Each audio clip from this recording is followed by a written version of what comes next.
What's going on, beautiful people? We are here. We made it to the afternoon service. Welcome. Views from the 22. Live on the scene. Mo Schefter, Germ So True, Vic Jr. in the building. Fellas, let's give people like 2-3 minutes to settle in. We got a lot to talk about. Not as much time as we thought. My fault. But we got a great show because we had some great content last night. And we got some great content coming up. Vic, talk to the people. Yeah, man. It's just such an entertaining season. The play on the field, the drama, the storylines, everything. It has been fun, fellas, and some things that I didn't expect to happen yesterday. Even though I would personally like my apology from the both of you. It so happened that I just said it was gonna be the more entertaining game was gonna be the Bengals and Titans. The cold weather played. Wait, that's what you want the apology for? That the Bengals won. The Bengals won. And that was more entertaining. It was not more entertaining. You like that? You like last night's game versus the Bengals and Titans game? 100%. But you may continue. This is your opinion. It's cool. These cold weather games for me are just, I'm over it. I'm over all that. The whole Green Bay, Lambeau Field, cold weather, mystique, blah, blah, blah. That's dead because Aaron Rodgers killed it. But I'm gonna try not to have any Aaron Rodgers slander today. I'm gonna try my best.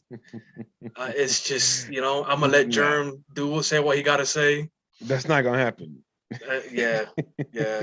Because this is the day for Aaron Rodgers slander, Vic. Bro, listen, we study the film, we lab guys and stuff like that. I'm excited to see, or looking forward to see, what exactly he was seeing on the field and stuff like that. 2 targets to the other wide receivers and tight ends, not named Davante Adams, seems very, very, it's the best adjective to describe it. Low, because low is just, low is not enough to describe why anybody else besides Davante Adams and Aaron Jones did not get any targets. But again, that's we in the lab. That's what we do. With all due respect to the players and the sport, we reserve judgment for the most part. Until we watch the film. But how many more excuses do we have? I don't know. I mean, we'll certainly talk about it a little more, Vic. But the Aaron Jones and Davante Adams, the amount of targets they received and the amount of lack thereof that the other ones got, that was a huge problem for me. Jerm, go ahead. How you feeling? Talk to the people. Keep going for 1 second because I'm getting ready to drop a bomb in a second. So go ahead. I'm gonna let you keep going for a second because I got a bomb. I got you. So, Alan Lazard, right? He converted a huge 3rd and 2 for him. Absolutely huge. When they converted that 3rd and 2, we were watching the game together, Jeremy. I was like, yo, this is a game right here. And when they got it, I was like, okay, it's not quite the game, but Packers should win this game. This is the Packers game to win. And then you see how quickly things change in a football game. And I just felt like there were so many moments throughout that game. And obviously, we got to wait for the 22 to come out. We got some access to it, not quite the same, but some, better than none. But there were moments in that game where you just felt like Aaron was holding on to the ball because he didn't want to throw it, not because there wasn't a throw to be made. And I think if you go back since we started this thing, one of the biggest criticisms we've had of him is that there are moments we can name plays that we've already seen over the film over the last couple of years. We talked about it pregame. You know what I mean? So it's one of the biggest points we've made about it. There are plenty moments where he doesn't want to throw a ball because of fear of what might happen, not because there isn't a throw to be made. Remember, when you throw the ball, 3 things can happen. Only one of them is good. But as a quarterback, that can't be your mentality. And I think with Aaron, that's what's going through the back of his mind constantly. And it actually ends up costing them more than it does helping them, in my opinion. And what's so shocking to me is that he can make these throws. Oh, yeah. So, like, there's moments where you're making these throws, but it seems like they're in less, what do you call it? In situations that are pressure. Not as high pressure. Yeah. So it's like, bro, you can make a lot of these throws. Why are you not doing it? I brought it up for a couple of years now. He's constantly leading the league in throwaways. A throwaway doesn't mean a throw to the sideline. It can mean a throw to the feet of the receiver. It could mean a throw to, where it's uncatchable for everybody. That's a throwaway. And he's constantly leading the league in the 50s, 60 throwaways a season. And then the next closest be like 20, 30 throwaways. Like, bro, that's a factor. Whether you want to accept it or not as a fan, that is a factor. No, 100% a factor. Go ahead, Jerm. So we discussed this on pregame. And I said his stat line is not it's not as big of an influence on the game as people try to give it credit for. 20 of 29 for 225 yards.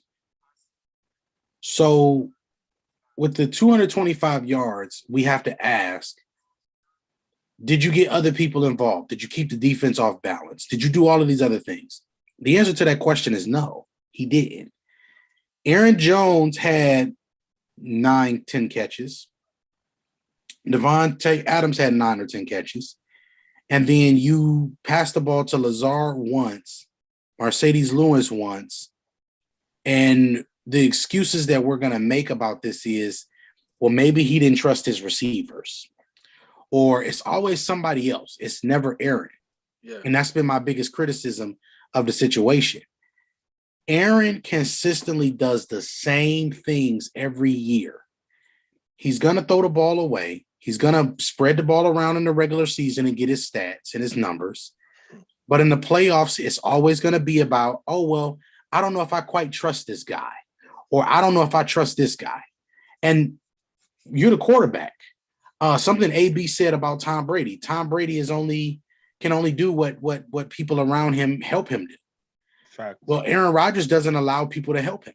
Yes. You don't allow your receivers to help you because you phase them out if they don't catch the ball that you feel like they should have caught. You're not helping your team out in this scenario either, because more than anything, you scored 10 points in a game in which you yourself were on your own playing field. In the words of the great E40, you got violated on your own soil.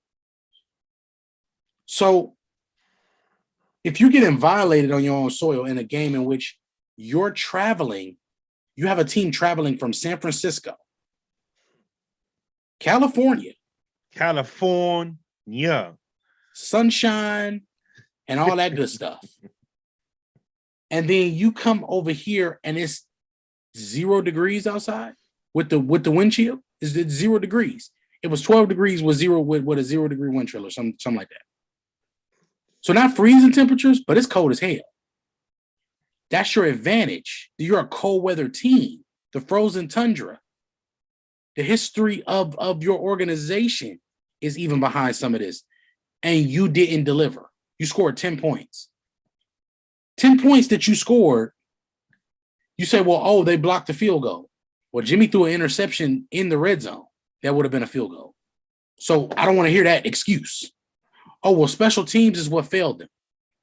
So the offense can't score more than 10 points is what you're telling me. The special teams unit wouldn't have been in that situation to give up that touchdown if Aaron Rodgers had done what? Move the ball downfield. Make some completions. At what point do we say Aaron needs to be better in these scenarios? Are you telling me that there was nobody open and that they haven't been able to do the things that they needed to be able to do during this game, especially when 49ers were playing soft majority of the game? Wasn't like it wasn't nothing underneath, bro. So all of a sudden now it's only Devontae Adams. And this is the other part.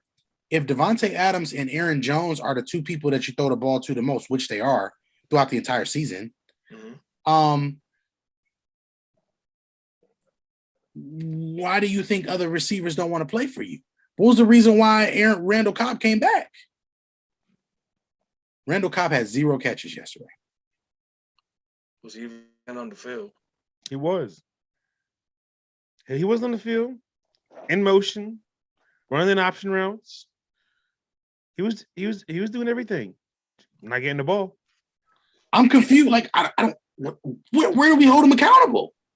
Like I said, again, I want to see the film, see what he was watching, bro. But it's really, really hard to believe that none of these guys weren't open. You're talking about San Francisco's secondary. That is one of the worst units in professional sports. And yes, I said professional sports. That unit is not good. And you're telling me that they blanked you and you threw one of the best touchdown to interception ratios in NFL history again.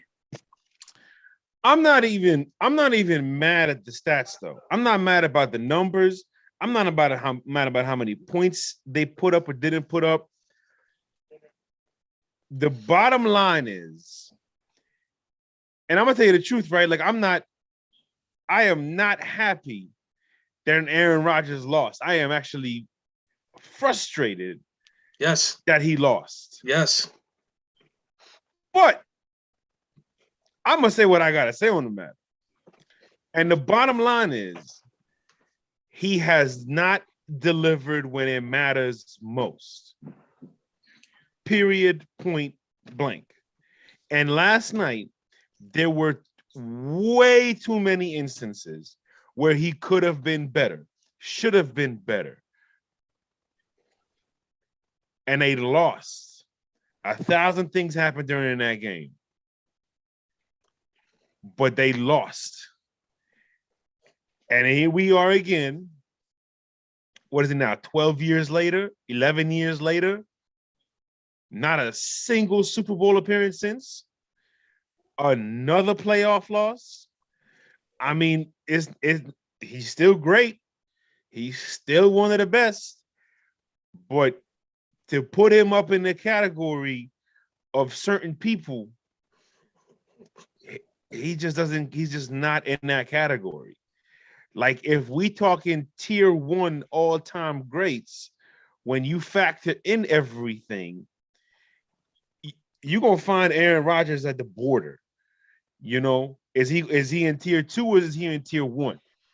And good luck convincing the most objective Lebanese that he belongs in the tier 1.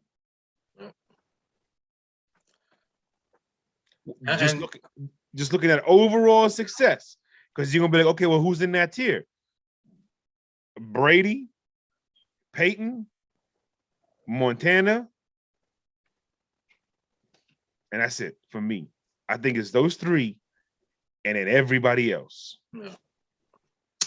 You know, I talked about before we went live. I talked about the cold weather situation, and you know, if that game was in a dome, or if that game was in San Francisco, would there be, you know, a better performance from both teams? You know, if we care about the product, do we care about how, you know, the players were basically hurt. You know, the 49ers were limping off the field constantly yesterday. You know, whether it was Debo, Trent, you know, some of the other receivers.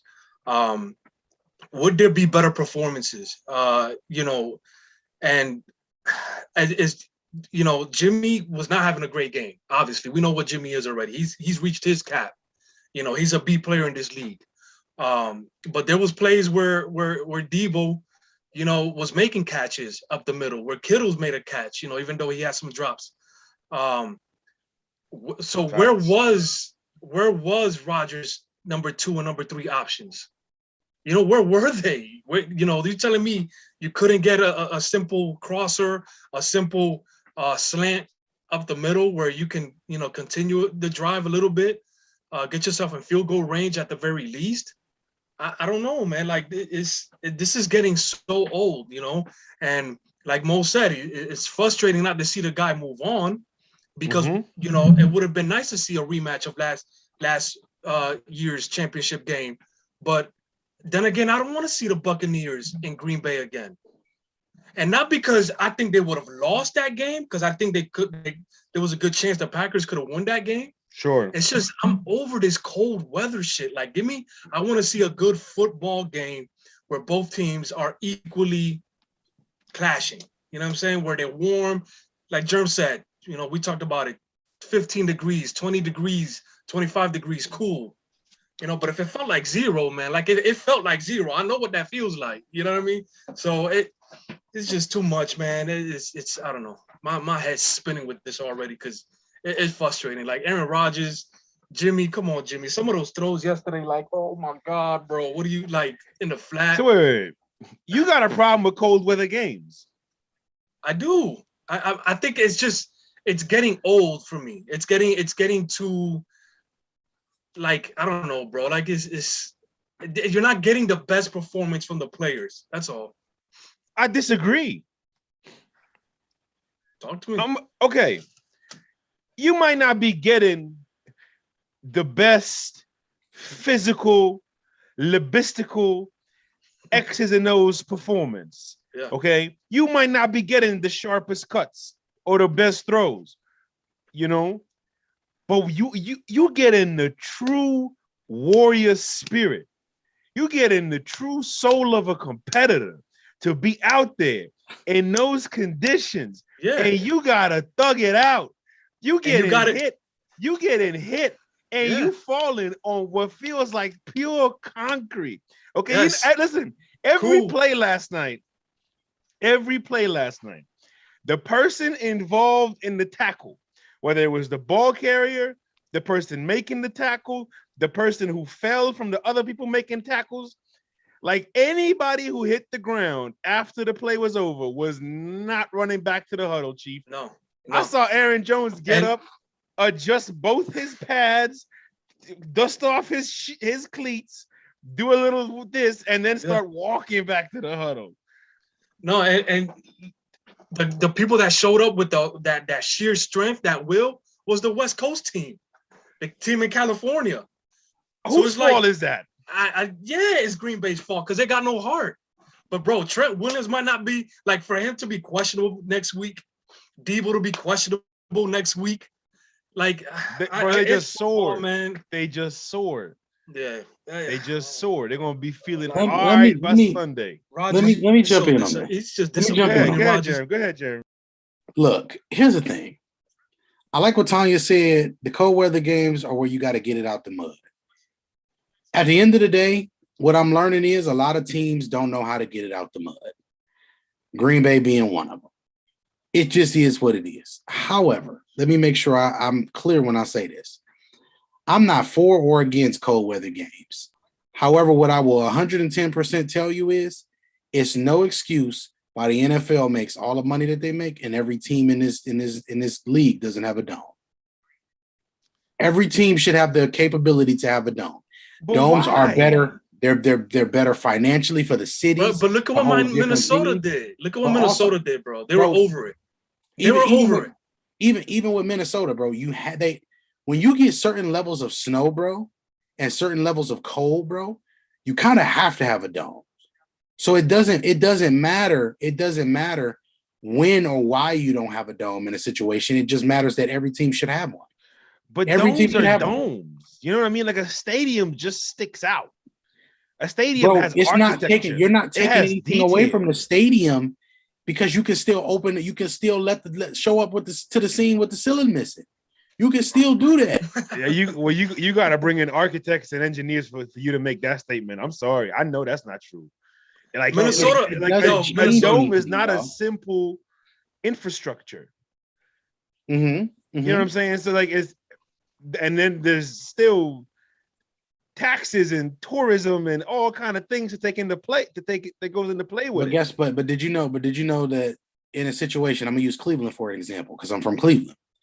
Them being able to use a dome and this is where a lot of these conventions are held in these type of states, and a lot of these states are cold weather situations. They'll be able to hold a Democratic or a Republican convention in that stadium, and that convention will make them money. It'll make them more money than the money that they will be able to make in general from them being able to do some of the stuff in a regular stadium. Because when you're in a cold weather place and you're doing stuff and the world still is moving after football season, what does the stadium do? Where do you make money in the stadium? The stadium becomes an investment in the city.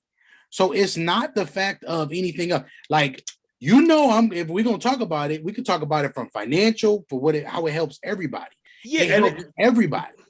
Yeah, and there's so instead of getting into that debate, right? That's political. Right. It's a great point. It is a great point. It is a great point. But let's bring it back.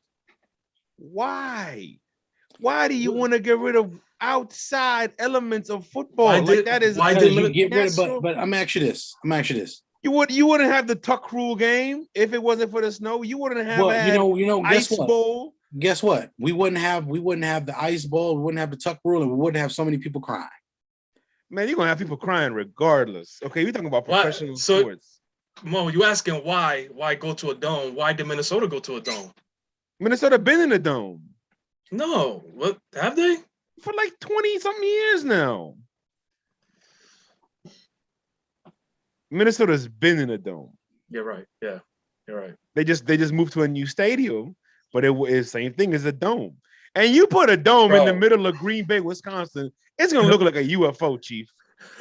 And you'll get over it real quick. It looks like a UFO in Glendale. What do you mean? I believe it. So it is what it is, though. Like and Irving, just doing what you. But the point is, bro, it is hard to have cold weather games. Green Bay, Wisconsin, if you put a dome in the middle of that neighborhood. Listen, I'm sorry. The Buccaneers having to go to Green Bay possibly for the next week, or the Rams. It's not fun football, man. And like I said, the Titans and Bengals game was a lot more entertaining than that game yesterday. Especially watching the GOAT, one of the supposed to be GOATs, do nothing.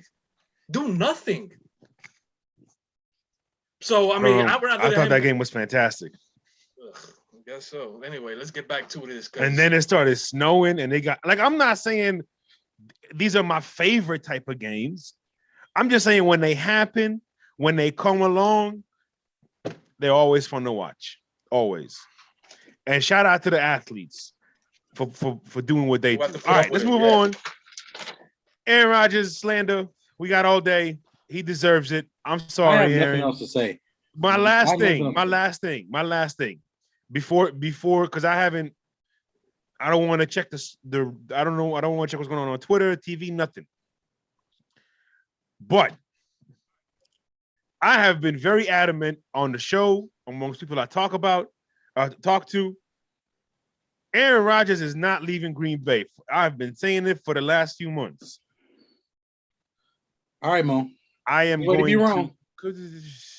I'm not done speaking. Oh, okay. I'm sorry. Yeah. I am not gonna die on that fence. Okay. He gone. Anyways, moving on. He gone. After last night. Oh, so you're changing your mind, is what you're saying? Yeah. Oh, okay, yeah. Either he gone or a lot of other people going. Yeah, for some reason, he has done so much research on COVID and how the president handles it. He's done research on his touchdown or interception ratio, and he's also done research on how bad of a cap situation his football team is in. So the dude's focus is everywhere except trying to be a better pressured situation quarterback, he's definitely leaving. He's definitely going. So, from a person who disappointed to greatness that continues to great, for a legend that continues to build his legendary status, the one they call Joe Burrow. The Bengals beat the number 1 seed Tennessee Titans. There is a lot to talk about Tennessee, but I'll tell you the truth, Titans fans, they saying about you today. This is about Joey Burrow and the Cincinnati Bengals, and the fact that this team is now, I don't know why puberty just kicked in. Maybe because football maturity has been kicking in for the Bengals. Bars, leave me alone. The fact that this team, there we go, is here in the AFC Championship, 1 win away.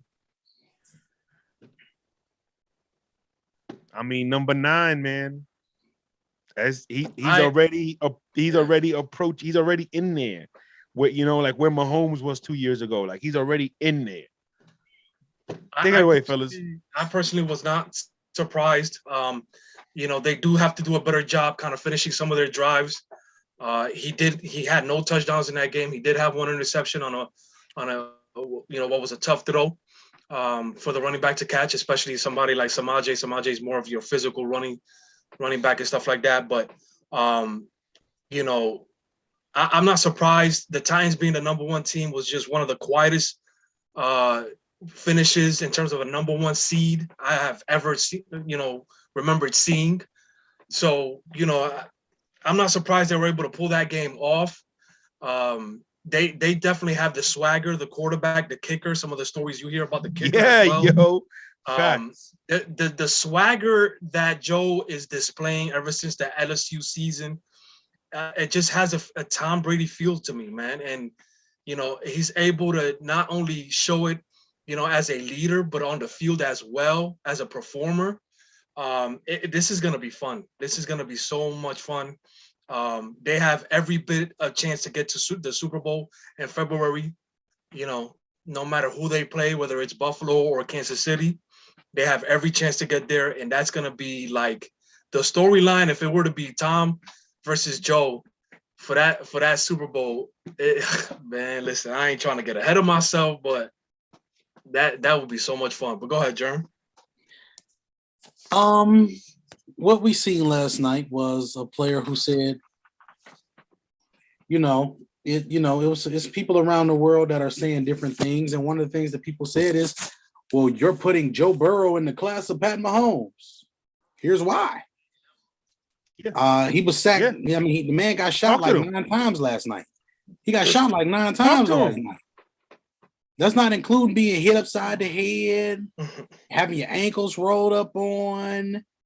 I mean, just constantly being under pressure, bro. And he continue to deliver. What y'all have to stop doing, y'all got to stop being so mad and holding some of these players so high, and they don't deserve to be held that high. You can't put Pat Mahomes on a pedestal because Pat Mahomes still ain't beat the GOAT. Let's be frank. Let's tell the truth. In the games that matter, he hasn't beat the GOAT. So it just is what it is. Joe Burrow is on an ascension where he is showing you all of the things that you've seen why he was the number 1 overall pick. You don't pick a quarterback number 1 overall if you don't believe that he's going to be what Joe Burrow is today. Mm-hmm. And that's the ultimate leader, a consummate professional, a guy who never gives up. No quarterback likes pressure, but the myth that the great ones don't, or they don't thrive under pressure, the great ones still make great plays. It's just there are other players on the field who make plays on that Sunday. And we have to give more credit to them than we have to do to take away greatness from another player. So shouts out to Joe. Shouts out to the way that they did things. The game was really decided in a lot of, like, these games were decided in the points that we highlighted. You know, they were decided in all of the points that we talked about. I talked about the pass rush and the offensive line. The pass rush got home. The offensive line didn't play well. But the quarterback was the determining factor. The Titans pass offense, 3 interceptions from Tannehill. What more do you need? What more do you need to say? And Cincinnati's rush defense played good enough situationally, in order for them to be where they needed to be. So you have to understand this Bengals organization should be happy that they're where they are, but this shows you something else. Joe Burrow and having a great quarterback can mask any flaws on your football team to be able to make you a contender every season.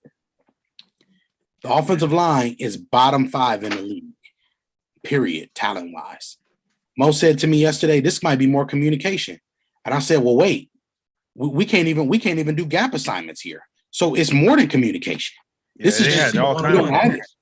Like you had every problem. Everything. Yeah. Like it was all kind of problems. If I have the defensive lineman rushing and they're jumbled up and bunched together, offensive linemen normally try to knock them together to try to cause some type of ruckus or stop them. Yeah. Bro, this line is literally just letting two people come through the A gap at the same time. This looked like the Avengers when T'Challa was like, open shield 376 door 1. When he did that and then all of the things came in Infinity War, that's exactly how that looked when they were rushing at Joe Burrow. I'm confused as to how that works. And he still stood tall. Yes. I mean, man stood tall in the pocket and said, Jamar, here's the ball. And when they got that interception at the end of the game, and when he went and Pat made that first throw to Jamar that put them in field goal range, they didn't waste time. They went after it. Shouts out to Odell Landry as well. He showed you he's a winning player. Winning player. Dude. He's incredible, dude.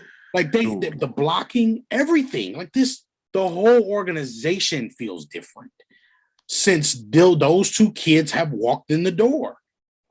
And if it's a court, like Jamar Chase is that type of receiver that almost brings more value than tight ends in this NFL.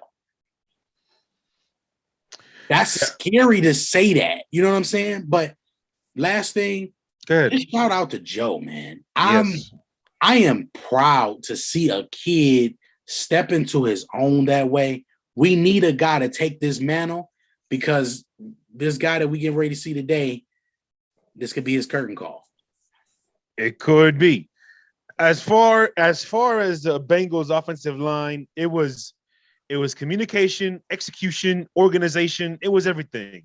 But luckily, that CEO quarterback of theirs is an absolute beast. Like he absolutely dominated.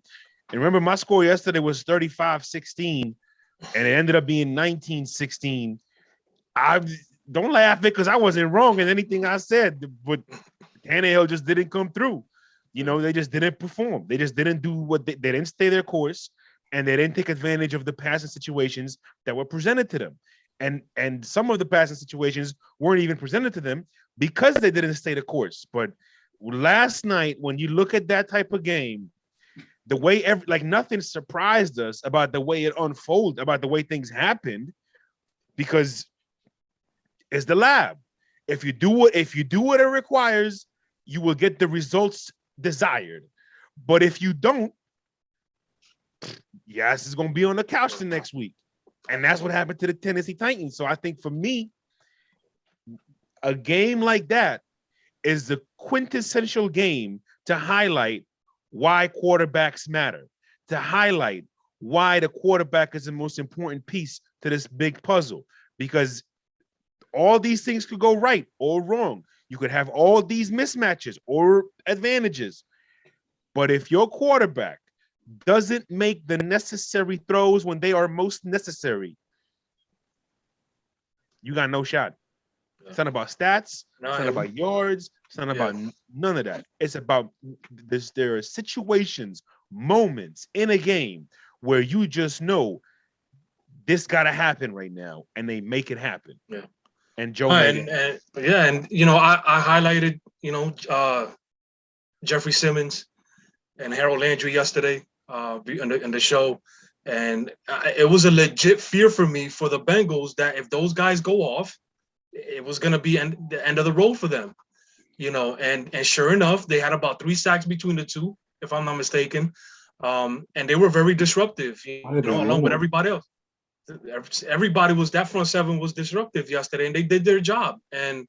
But Joe, and it brings me to my other point, and this is why the Aaron Rodgers and the Pat Mahomes are so elevated and put on a pedestal, and rightfully so. Don't put Pat Mahomes in that discussion, because Pat Mahomes hold on. But let me finish. I understand that, but let me get it out. All right, sorry. The reason why they are elevated is because with their physical traits, right? The unique arm strength, the ability to get out in space and throw on a run, throw from different platforms. That's what fascinates people. But then you have the Joe Burrows of the world, the Tom Brady's of the world, that can stay in the pocket, that can maneuver in the pocket. It doesn't look as pretty to people, yet it's still the most effective. Yet we still got more championships from guys that are in the pocket. Now, yes, Pat Mahomes has done a lot. Pat Mahomes has been to 2 Super Bowls. Pat Mahomes has also one of the best coaching and the best offensive people around him to perform at the level that he does.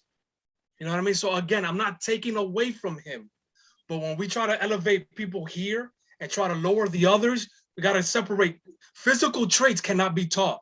You can't teach arm strength. You can't teach throwing from platforms and stuff like that.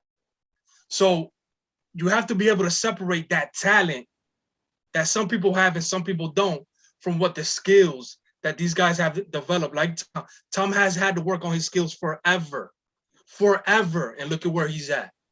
Okay, so talent and skills are completely 2 separate things that we need to separate. And, it's the same thing that the Saquon Barkleys or the Ezekiel Elliott's. You can't teach what Saquon has, but you can teach and you can work on skills. Okay, and those are the things that we need to separate when we try to make who's the GOAT or who's the best at this, that, and the other. That's what I'm going to say about that. Let's go move on now. That's a deep statement you making. So you saying talent is not greater than skill? That's a good question. It looks like skills is better than talent, right? Learning skills is better than talent. So are you saying that talent? He don't want to say it. What's my motto? Skills pay the bills, and bills are financed by skills. # so true. Skills at the end of the day, the skills and the skill sets of the players is what makes them unique. So what makes Pat Mahomes unique is his individual skill set that he takes and puts onto the field. Now, the thing here is where we separate this is, it is leadership qualities. It's the mental aspect of things. It's the mentality of the players. Those are the things of why you get one guy who's been to 10 Super Bowls. That guy's mentality is different. Why has Pat been to 2 Super Bowls in 3 years or in 4 years? Because his mentality is different. Aaron Rodgers' mentality is not different. We talk about that part as well. And when we're in the scouting process, when a guy's mentality is different and they have a hunger to want to be a winner doesn't care about how they won. They just care about winning. Time out for a second. Pocket ability. That's a skill that you learn. Maneuvering in the pocket. Now, don't get me wrong. Instincts is also a feel thing. You have to be able to feel some stuff, right? Have eyes in the back of your head, that kind of stuff. But maneuvering in the pocket is something you have to learn. Right. Okay. Running outside of a pocket and throwing off of different platforms is a talent that you get, that you have put in your DNA. That's what I'm saying, that we have to learn how to separate.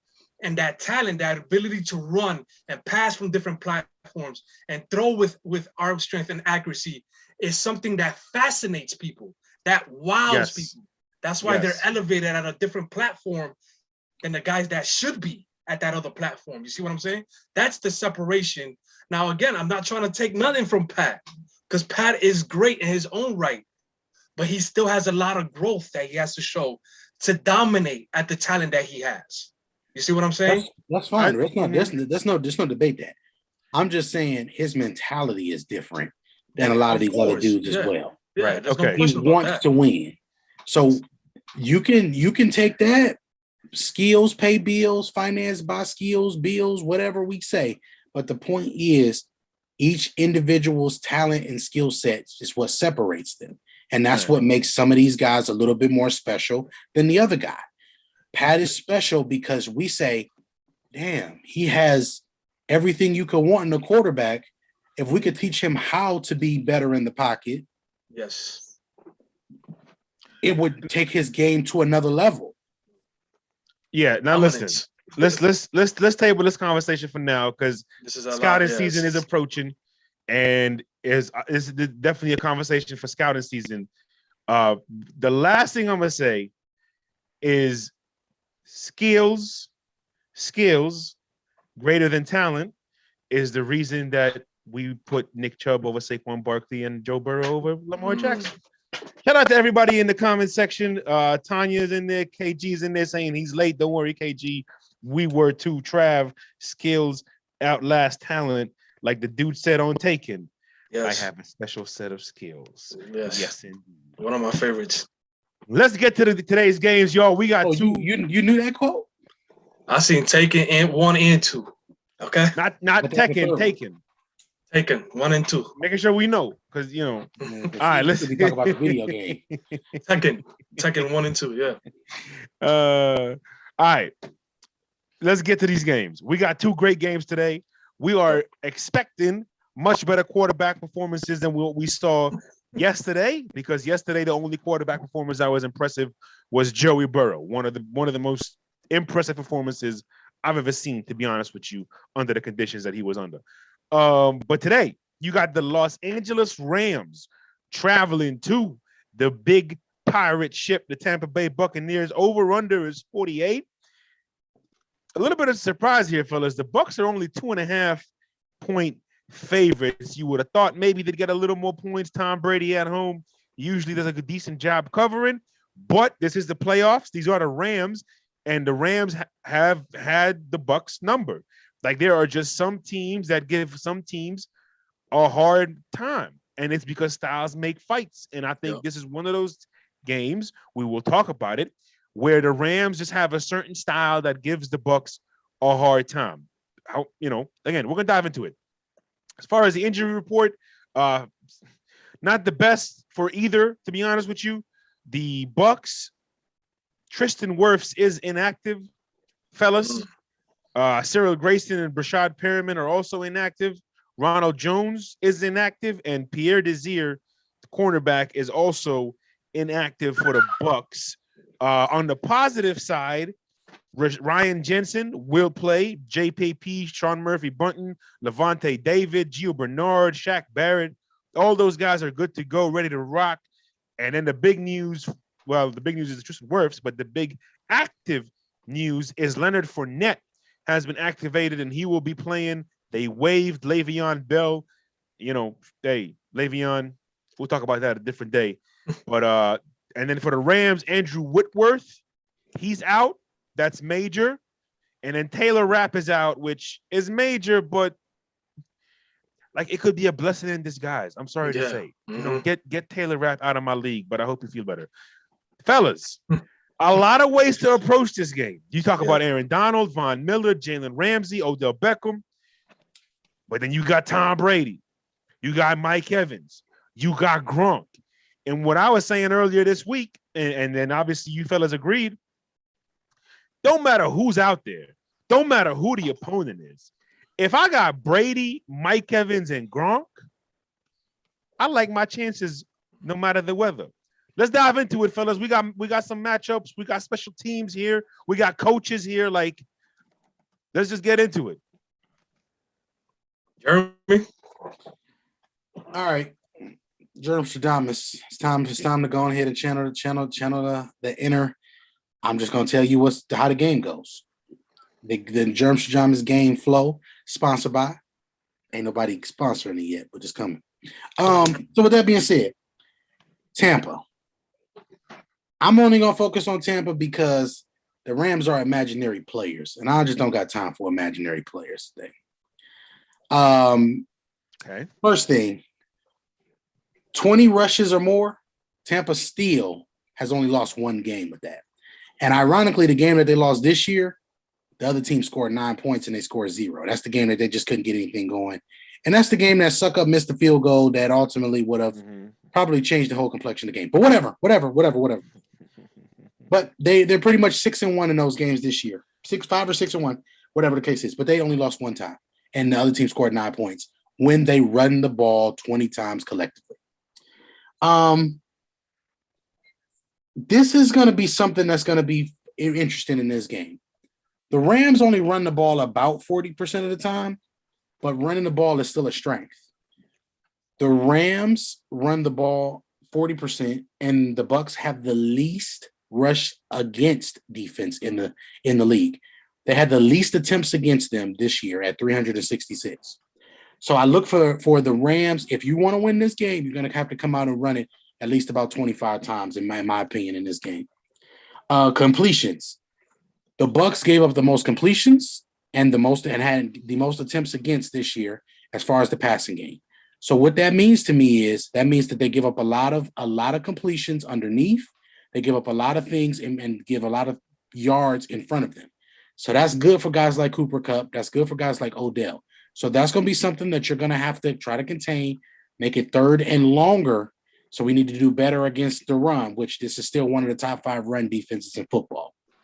Now let's go to the offense, because the defense kind of is what it is.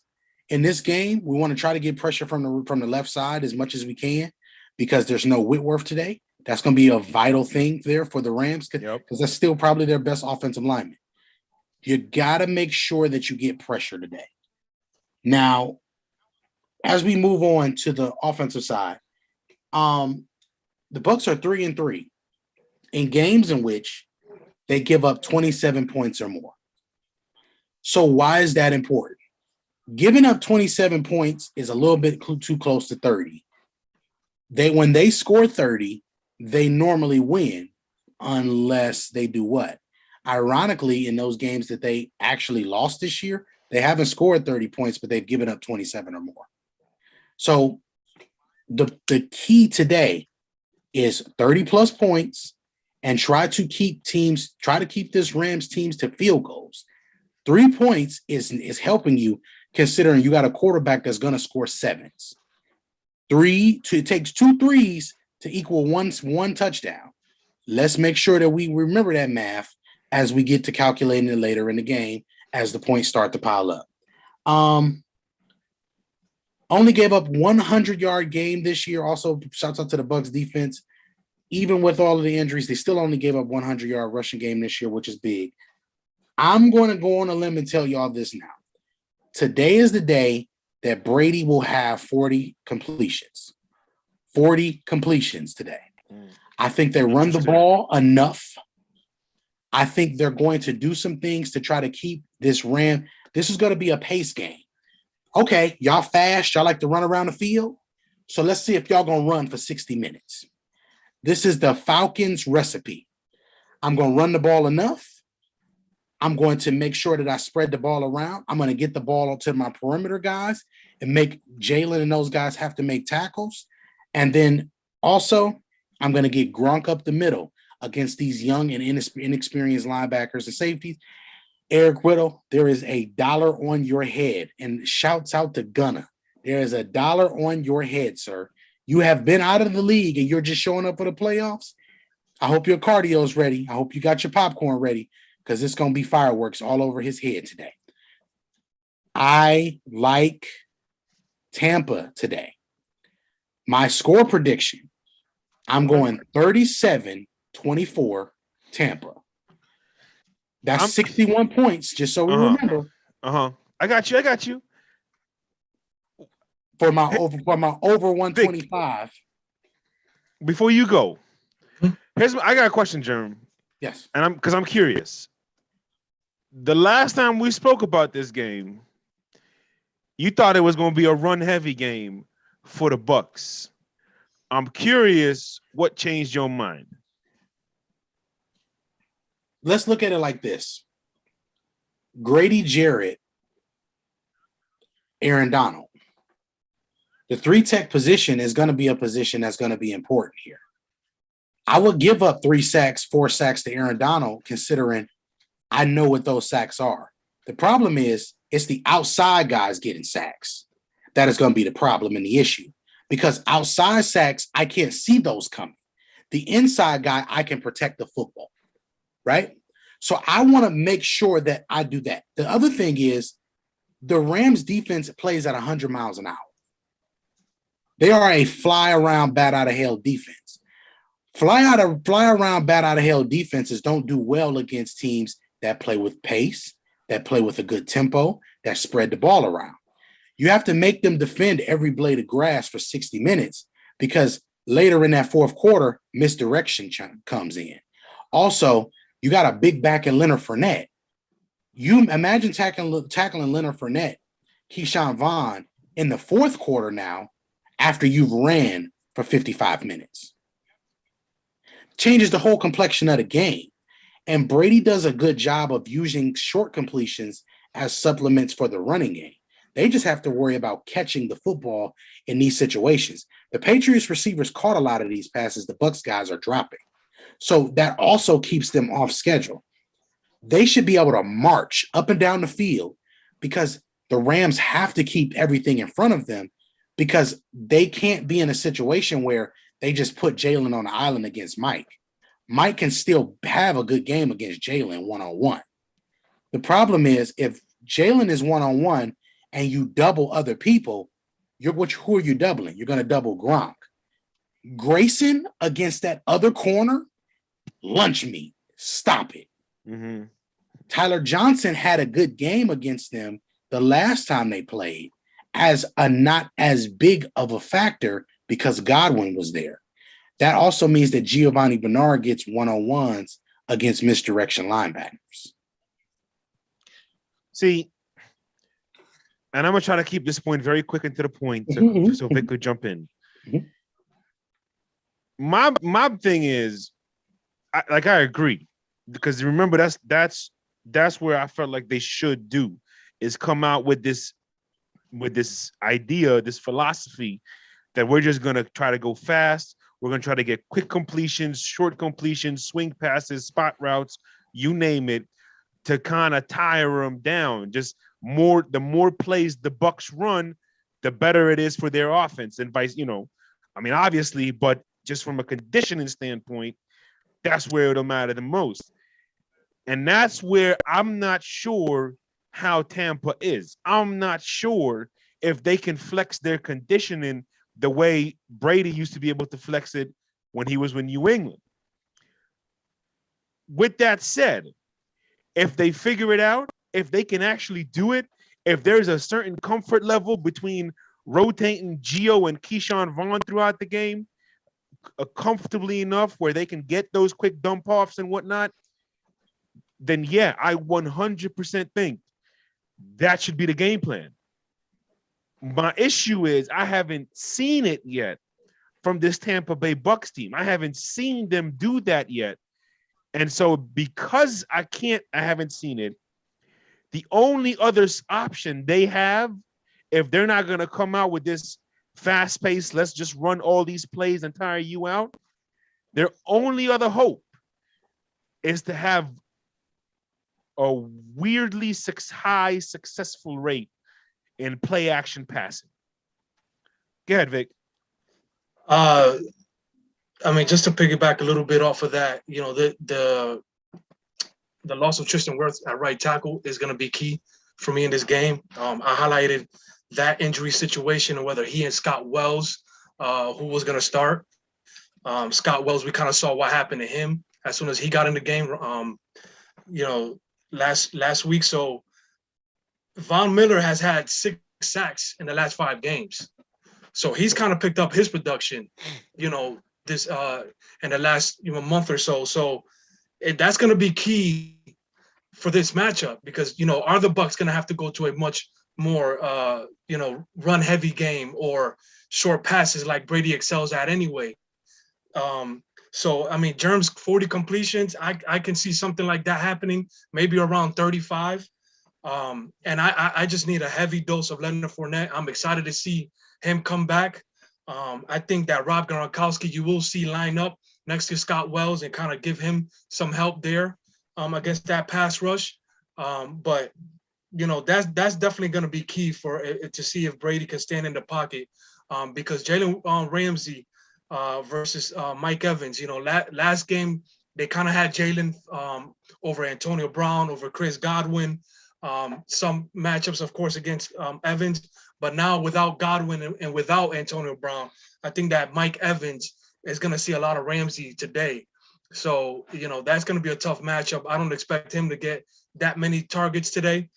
So it's going to be, I think a run heavy, and that 13 personnel that we talked about, I want to see a lot of that for Tampa Bay. And then on the flip side, I think the Odell Beckham versus Carlton Davis, I think that's going to be the biggest matchup. I think there's going to be a lot of focus on Cooper Kupp and helping Sean Murphy Bunting there. I think they're going to see a lot of the linebackers kind of bracket coverage under what Cooper does. So Odell Beckham and the outside is going to be key if the Rams want to score some points. So that's my key points for this game. Key matchups and stuff like that. I don't know if you want me to give a score right now. I mean, you don't have to. I would like you to get the man's name right. All weekend, you keep saying Scott Wells. His name is Josh, Vic. Josh Wells. His name is Whatever. Josh. Who the heck is Scott Wells? Isn't Scott Wells another guard or something like that? I'm not sure who Scott Wells is, honestly. I'm not going to lie to you, Vic, but this isn't the first time we've had to bring it up to you. Yeah. So, Josh, if you're watching, play better, please, so Vic can start calling you by your first name, because make a name for yourself. Yeah, there you go. There you go, Vic. That stuff that you did last week was who was it? Ryan Kerrigan, kind of put him on his back a couple times. Yes, he did. And that's why, they'd have a little more success with quick passing and that type of games plan rather than the one that I think they're going to want to do because Tristan Wirfs is out. So play action that you're talking about it now. Obviously, there's nobody better in the world at shortening their drop than Tom Brady. But still, play action is it's a little more time to voom voom voom rather than whoosh whoosh ha.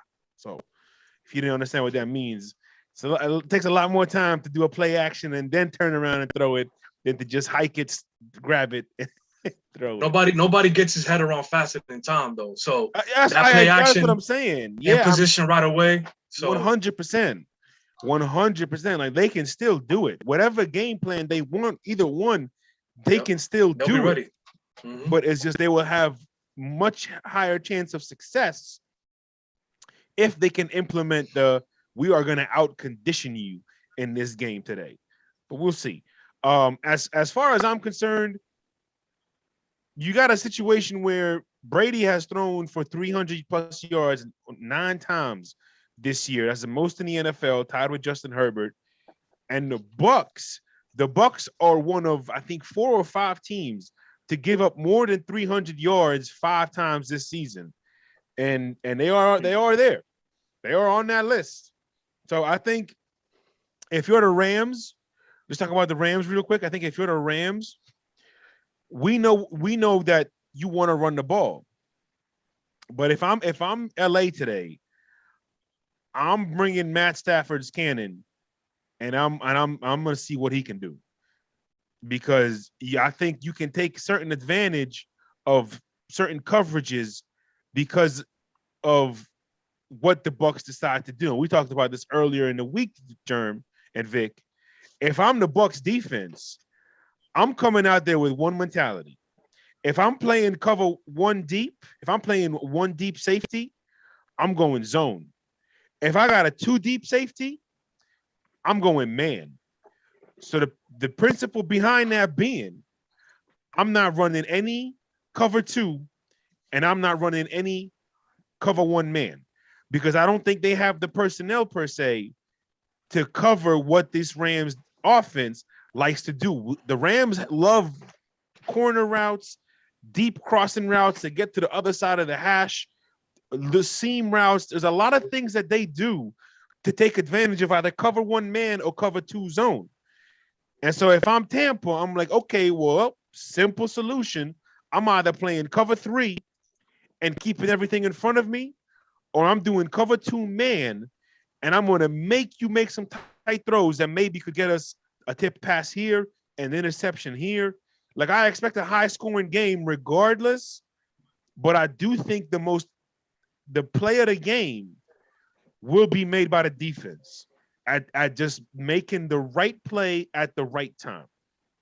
Let's just make a score, because I think this is one of those games where we know who the players are, we know who these coaches are, we know what they're gonna want to do. It's just a matter of execution, and I can't wait to see who out executes who. Like, honestly, the X's and O's of this game, we know it. We just gotta see who's gonna play better.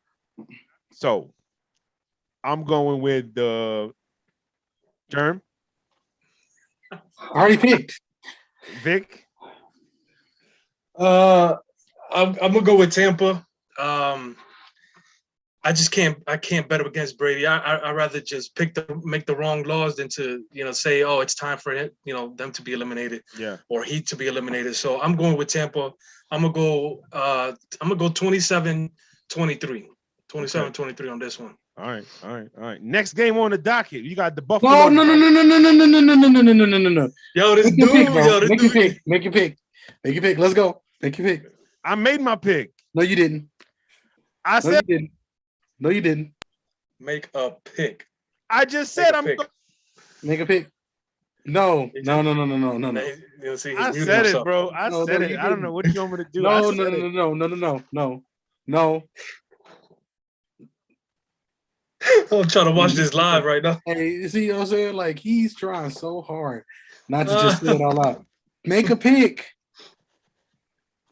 I made my pick. Buffalo at Kansas City.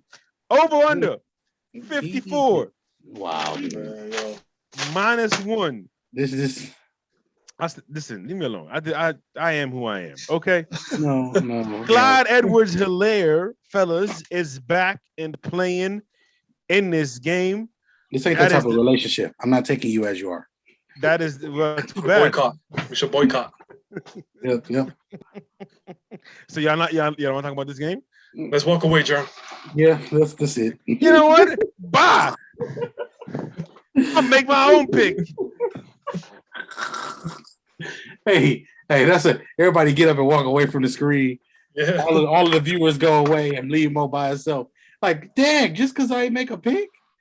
Oh, man. I ain't doing it. My boy might retire this year. I ain't doing it. You got, anyways, Bills versus Chiefs. Over under in this game is 54, only -1. The Bills don't really have anybody missing. For the Chiefs, we're gonna wait. We gotta wait a little bit. I'm not sure if he's playing or not. I'm not sure if Darrell Williams is playing. I'm not sure if Rashad Fenton is playing. I know Clyde Edwards-Helaire is playing, and I'm pretty sure they haven't announced whether Willie Gay is gonna play or not. I'm trying to figure out if he's going to play or not. Obviously, he's the one that got arrested earlier this week. We're not going to talk about that. Whatever. Fellas, Mahomes, Allen, Jern, Vic. Got a little rivalry going on here, Mm-hmm.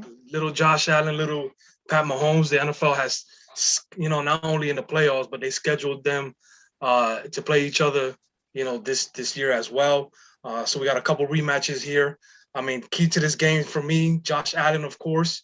This is where are you going to separate yourself from the good to the great? Are you going to be at that top tier to see, if you belong with those names?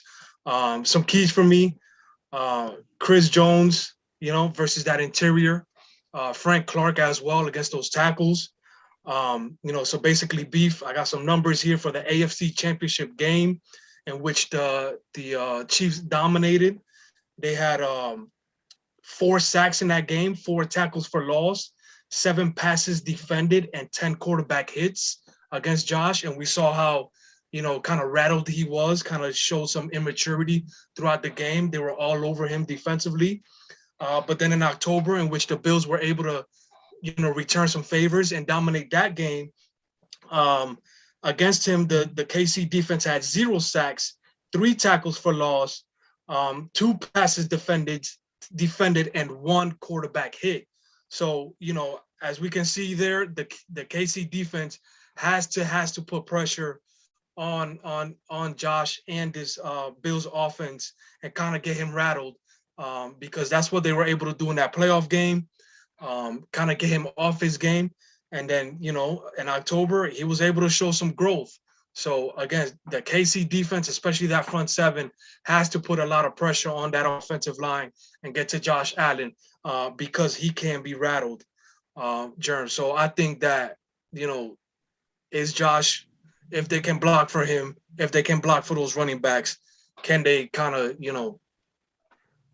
take some pressure off of him, basically, and let him do what he got to do with Stephon Diggs. Shout out to Dion Reed. He posted a picture just before we went live of Stephon Diggs last season at the AFC Championship game, kind of looking at the, the Chiefs celebrating, all the confetti falling on the ground and stuff like that, and him just watching. And exactly 364 days ago, he's got his chance to kind of perform and see what they can do, and get their rematch against the Chiefs. Yeah. So I'm excited for this game much more than the first game, to be honest with y'all. So those are my keys for this game. Can they get Josh Allen rattled and back to his immature levels?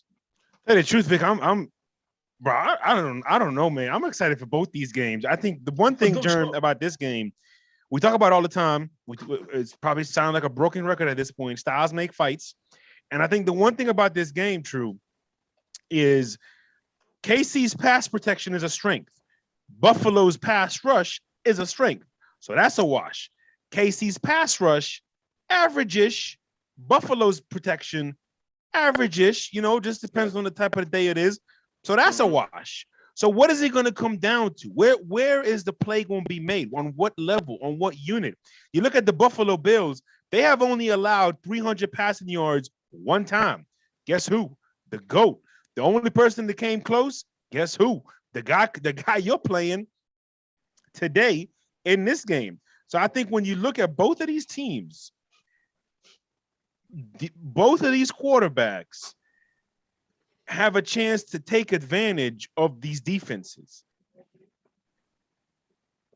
Believe it or not, I actually think Buffalo's defense has as good a chance as stopping Patrick Mahomes as KC's defense has a chance of stopping Josh Allen. Mm-hmm.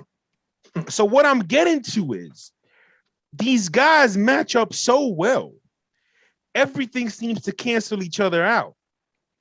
And that's the beautiful part about a game like this. Rexes and Joes, X's and O's, whatever you believe, it's about the Rexes and Joes today. 100%. It is the job of the coach to get them prepared for every situation. It is, but today, when you got a game like this against two teams who know each other so well, yes, it's going to come down to straight execution.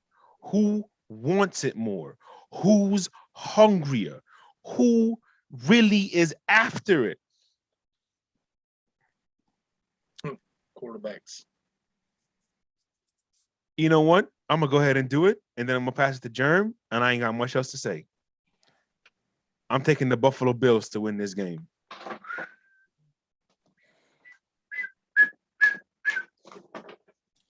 (27-24) Buffalo. 35-32 Buffalo. I don't really care. 47-48 Buffalo. I don't care. I just want to see a good game. But I'm taking Buffalo. Pat Mahomes versus the number one defense. I just want to see Pat make the easy throws. Get it to your playmakers and let them do all the work. You don't got to do nothing. It's about Reek and it's about Kelsey. If you make it about Reek and Kelsey, everything else will open up. Everybody else will open up. It's just really that simple. Buffalo, you will be zoned up. They will make Josh do some things that he may not want to do. It is not hard to figure this out, and it's not hard to talk about this. If you don't scheme a running game out of this, you're going to lose. We need at least 80 yards to make this feasible. When they run for 80 yards, they don't lose. They've only lost 1 or 2 games this year.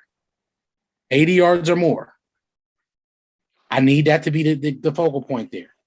Also, when we look at losses this year, something that Kansas City struggle with is quarterbacks that score touchdowns. Now you say, oh, Germ, that's obvious. But in every game this year, a team that has scored 4 touchdowns or more via the quarterback, whether it be 3 passing touchdowns, 4 passing touchdowns, or whatever the case may be, Buffalo has lost every game that a quarterback has scored. Kansas City has lost every game that a quarterback has scored 4 touchdowns against them. So Lamar Jackson, when he scored 4 touchdowns against them, you got these are things that have happened. So moving forward, I want to see if you are Buffalo. Josh Allen, the first matchup, had 4 touchdown passes. 4 touchdown passes is the threshold. 4 touchdowns in general is the threshold because you're going to need to put up points against this team. If you can put up 30 plus, you'll be in the game. Buffalo, don't you allow yourself to get down 17 points in this game because that's when the ugly head of the West Coast, which is I'll run now that I'm ahead, will come out. And you will just strictly be throwing the ball all over the field. And one last thing here for Kansas City, Singletary needs to be in space today. Meaning, I need to see him with screens. I need to see him doing some arrow routes out of the backfield because Kansas City does struggle with those type of runners with that young linebacking core that they have now. I need to see you guys do some things differently so you can aid your quarterback, but also make the game easier for the quarterback. Both of these teams struggle in the same area, and that area is the quarterbacks do too much at times. Too much running, too much drifting, too much out of the pocket. Let's stay in the pocket. Let's make our throws. Let's protect our quarterbacks, and let's make this a duel from the pocket. Keep them both in the pocket, and you'll get the best results out of them for your respective defense. I'm going. The score that I'm rolling with is 38-36. Woo. And so everybody at home is counting. That is 74 points. So that will put us at 135 points for the day, which is 135 points, which is over today. Okay. Give me. Damn, Germ. That's a lot of points, bro. Oh, man. Do you want me to flip a coin? No, man, because until it happens, do I believe in Joshua Allen? That's your boy. Pat Mahomes. Well, Pat Mahomes is really technically my boy. Yeah, and I'm just that other dude. Yeah, but I'm like the bouncer for the Josh Allen club because I'm not really supposed to be here. Nobody's supposed to be. Yeah, I know. Mo, you're not supposed to be here. But I'm rolling with Josh Allen today.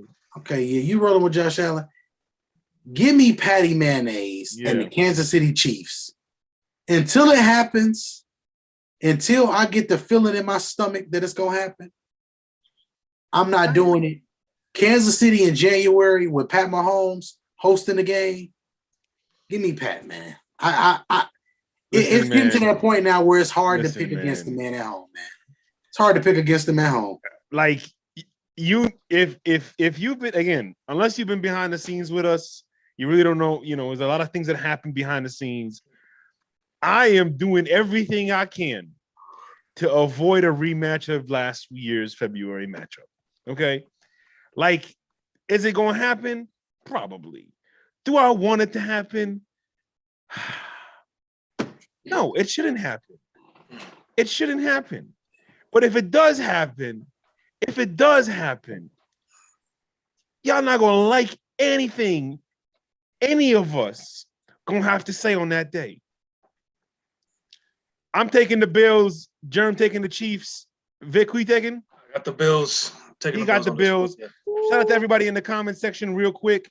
We got Shout out Trav, Kevin. resident Bucks fan, says we got to run the ball more than 20 times and stop Cam and Somi. Josh, yes, we did mention Ronald Jones is out. Josh, once again, bringing up the Geo thing. Again, the Geo and Keyshawn Vaughn can play a huge role today if they do their job well. Tanya saying that Mo is a lovely, law-abiding citizen. Thank you, Tanya. Dennis King talking trash on the Chiefs because his team is nowhere near. And Kevin Watson making an appearance saying go Bills. Shout out to Watson. Kev, I picked your Bills for once, so I don't want to hear nothing, but y'all still trash. Fellas, any closing thoughts before we get out of here? Germ, that 125. So for those of you who weren't here yesterday, Germ has over-under as 125 for today's action. His score predictions made it 135. I'm still taking the under. I think if you would have put it at 120, Germ, you'd have made me think about it a little more. But 125 just feels a little too high for me. So I'm going under. Enjoy the games. Fellas, closing thoughts before we go? I just need to go cook some food because I'm excited. We got 5 minutes.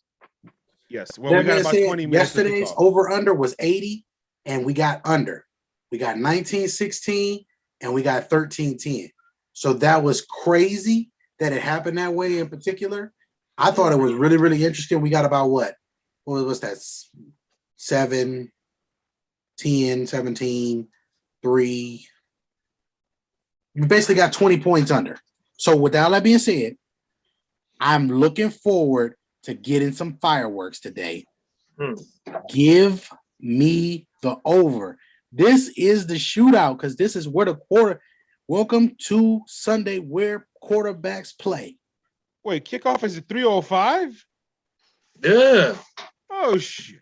Take us home, 6:30. 22. Enjoy the games.